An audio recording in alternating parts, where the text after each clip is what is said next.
ओडिशावासी को नुआ सरकार को बड़ भेटी भत्ता टंका 3000 टंका को वृद्धि केउं वर्गर लोक मानकर भत्ता टंका 3000 टंका वृद्धि है से विषय में आम यही भिडटे जाना।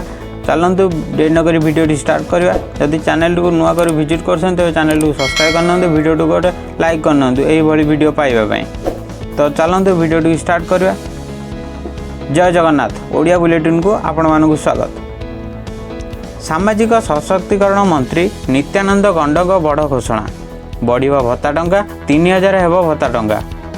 राज्य में नुआ मंत्री मुख्यमंत्री दायित्व नेबा परठू राज्यवासी गोटे पर गोटे उपहार देउछन्ती मोहन सरकार।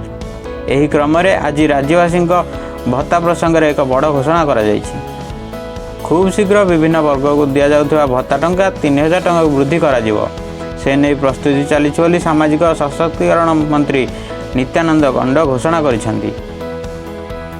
आहुरी मध्य एने राज्य अर्थ विभाग सह विस्तृत आलोचना पर कार्यकारी करा जिवो। विभिन्न वर्गर योग्य हिताधिकारी को सरकारी योजना अधीन भत्ता जोगाउछंती राज्य सरकार।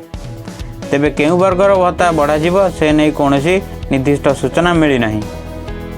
वार्धक्य भत्ता, विधवा भत्ता, दिव्यांग भत्ता किंबा कलाकार भत्ता भली वर्ग उपर गुरुत्व दि जाय पारे।